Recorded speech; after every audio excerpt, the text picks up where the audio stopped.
এগুলো কি মাছগুলো ভেজে রাখা থাকে আগে থেকে, তাই তো? হ্যাঁ আচ্ছা। মাছ ধরে দাবা থাকে না, অনেক মাছ ভেঙে যায় আচ্ছা তো। সাগর, তোমাদের হোটেলে এসে যেটা দেখছি সবজি ভাতটাই লোকে বেশি পছন্দ করছে নাকি? এটাই তো, মানুষের সবজি ভাতটা সবাই এটা অ্যাফোর্ড করতে পারবে না, আচ্ছা। একটুখানি ব্যাপারটা।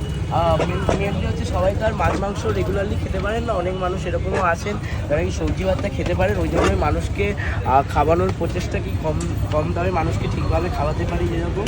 মানে সেটা কলকাতার বুকে সাগর ভাই দেখিয়ে দিয়েছে। সাগর, তোমার বয়সটা একবার বলে দাও। দাদা আমি কলকাতার বুকে দেখিয়েছি কিনা এটা আমি বলবো না, অনেক মানুষ অনেক হোটেল এরকমও আছে যারা না দেয়। ভাই, আমি কোনো জায়গায় আমার তো চোখে দেখা নেই, তুমি কি হয়তো তুমি দেখেছো? দেখোনি, আমি দেখিনি কোনোদিনও। তো বন্ধুরা, আপনারাও কি কোথাও দেখেছেন যে 8 রকমের আইটেম দিয়ে পাওয়া যায়? ছোলার এটা আপনারা ডালের একটু বড়া। কমেন্ট সেকশনে কমেন্ট করবেন।